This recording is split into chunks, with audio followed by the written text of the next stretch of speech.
Dito kami ngayon sa bus stop. Nag-aantay kami ng bus. Pero bago kami pumasok ng bus, kakainin muna ni Luna yung ano niya, chichirya, pero seaweed siya. Kasi bawal kumain sa bus dito. Doon na.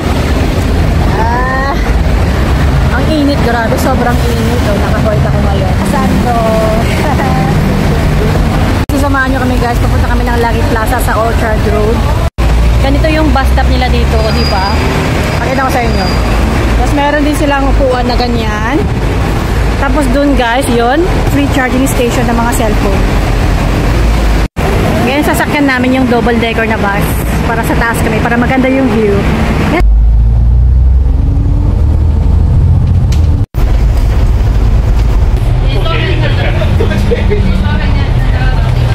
Andito na kami sa Lucky Plaza. Ito yung parang pinaka Little Manila dito sa Singapore.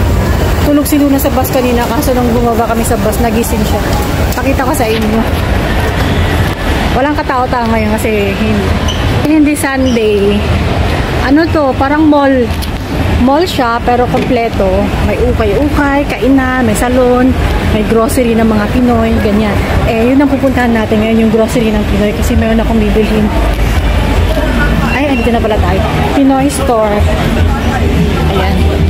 Ayan. Pinoy store. Dito tayo, papasok tayo. Bibili kami ng biscuit ni Luna. What is that, baby? Uy, ito, meron yung langka. Namiss ko to. Kuha na nga rin akong yung Tommy. Namiss ko to eh, $1. $1. And inasal. Sabi yung init. So, dito na nga kami sa labas ng Lucky Plaza, guys. Andito kami sa Orchard Road. Ayan. Para kaming ewan ni Luna. Pipiknik kami dito.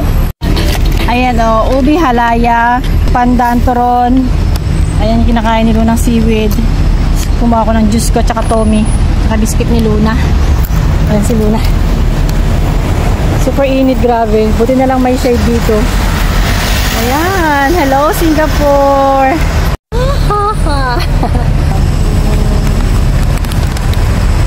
Come here.